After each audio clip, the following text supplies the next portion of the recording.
Children were picked up from outside school gates. Teachers knew. Pastoral teams went looking for children and picked them up from houses.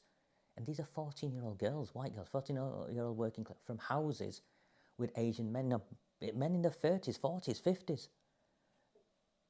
There's statutory safeguarding protocols that should have been followed. All of that went by the wayside. Of course, the classic takeaways and the nighttime economy went, but it was organised. It was organised. Shabir Ahmed, the ringleader of the Rochdale grooming gang, worked out of a community centre. He was selling children out of a community centre. He had a black book of his, and he was making appointments. All of it hidden. He was establishment. He also was a senior figure on the board of trustees of the Citizens Advice Bureau. These are establishment Asian figures involved in the systematic grooming and gang rape of working class white girls. And Shabir Ahmed was a prominent figure in the Labour Party, and there are councillors to this day in that council chamber who knew him.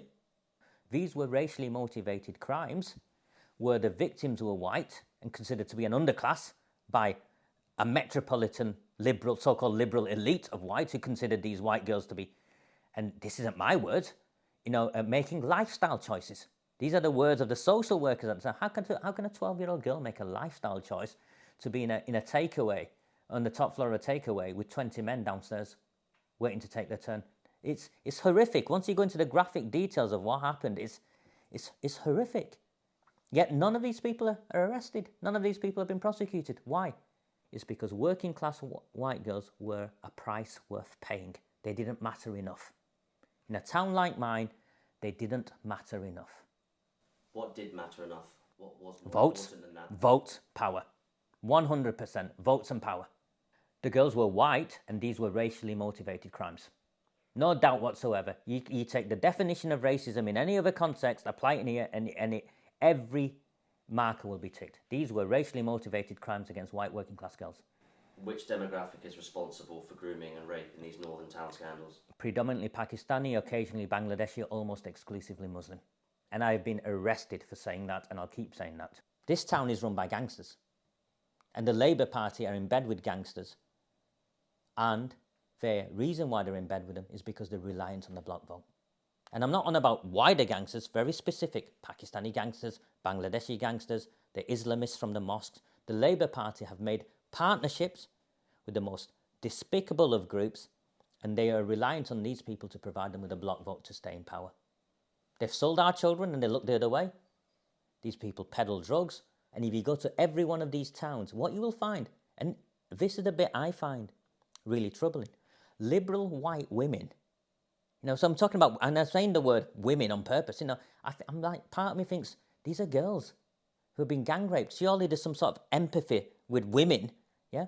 And these are liberal white women who are quite happy to forget all of that because it comes back to politics. All of this comes back to politics and the protection of the Labour Party and the dependency the Labour Party has on these block votes. My name is Raja Miah. I suppose I'm a whistleblower in the scheme of things. I'm a former, I advised government for a long time. I worked in central government. I worked under the Labour Party. I ran the last big project I had contracts with the Office for Security and Counter-Terrorism.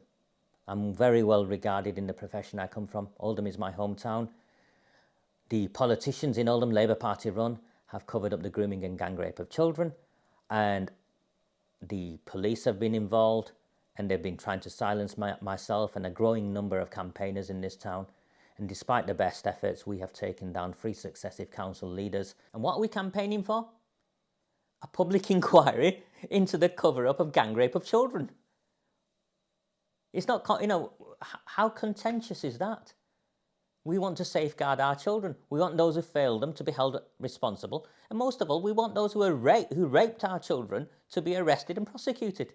The way we take these people out, and this is why they're scared of what I've done, essentially, is I spent time with the Labour Party. I spent time at the height of the Labour Party. I've seen how to campaign in communities, and I've seen what they've done, and I've just used everything I've learnt and brought it back into a town I understand very well. The Labour Party is dependent on a block vote. It's a block Muslim vote, and for that block vote to be effective, the white working class have got to be disempowered and feel that there's no point in voting.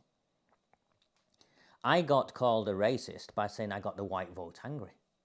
And I'm thinking, hold on, I got people angry. I got people angry that their children were being dragged off the street and raped. And I ran a campaign to say, these are the politicians who are covering it up. They won't support a public inquiry, vote them out. We get people angry for a reason that they care about. And people care about their children. What we also did, and this is really, really interesting, was we got people to tactically vote. This is a white, working class white, very strong Labour. Yeah, you know the cliches. You know, put a red rose out on a donkey or worse. Yeah, this is that sort of place. We've got people to vote Conservative. We've got lifetime Labour supporters to vote Conservative to remove Labour Party politicians in Labour Party strongholds. And the reason we managed to do that is go and speak to people. It's as simple as that. You've got to go and speak to people. You've got to knock on doors. You guys came up today. I was out campaigning. You've seen, you know, I was sat in a coffee shop. An old woman was saying hello to me. You've got to go out.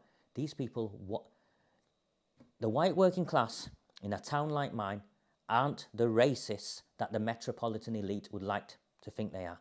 They are decent, hard-working, the conservative, you know, some small c conservative, you know, family values, all of that, and they'll do the right thing. And I believe my people will do the right thing.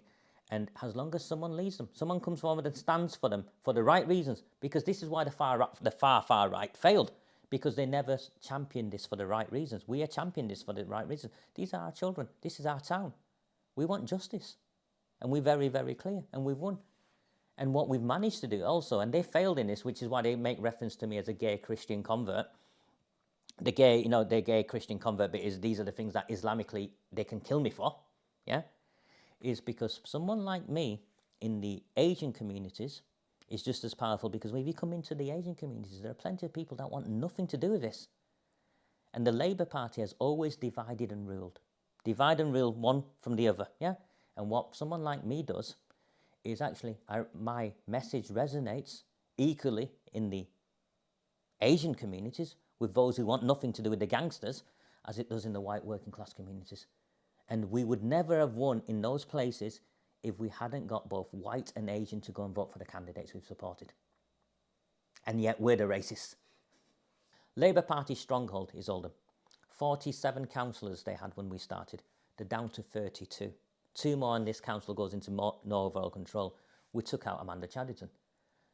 Days before we take out Amanda Chadderton, the police hammered down my door. And I've been arrested multiple times before this.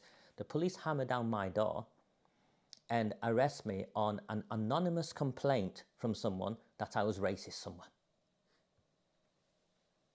I go to the police station, and by now I've got a legal team. My lawyer turns up, and he's like, Raja, they've already sent a fast-track charging decision to the CPS without interviewing you. And the reason they're doing that is they want to keep you on remand so you can't campaign in the lead up to the election. This is the 21st century liberal Western democracy, and the police are interfering in the election process, in the democratic process. The members of the rape gangs were powerful individuals in the communities I come from. They controlled votes. In the communities I come from, the votes, you don't go to and we talk about a block vote, it's postal votes. It's postal votes. This isn't someone going and putting an X, it's postal votes. This isn't voter fraud of someone turning up and not knowing who they are. This is postal votes. These people control postal votes. If I have 100 postal votes, I have power. If I have 1,000 postal votes, I can do whatever I want. And these people were protected because of the votes that they controlled. And no one wants to go there. The government won't go there. Go into any community such as mine, where the minority are the majority politically, overrepresented, overpowerful politically because of the white disengagement, white working class disengagement from voting, and you will see the same. Postal vote fraud is endemic, and postal vote fraud is at the centre of this. And what am I campaigning for? A public inquiry into why children in my hometown were groomed and gang raped in plain sight, and the authorities turned a blind eye. And I have a clear understanding of what took place. This is political. This is a Labour Party dependent on a block vote and willing to look the other way in exchange for making sure that block vote stays loyal. It's as simple as that. And they can call me racist as many times as they want. They can arrest me as many times as they want. But we're going to continue taking out Labour Party politicians in this town, including the MP, until we get a public inquiry. It's as simple as that.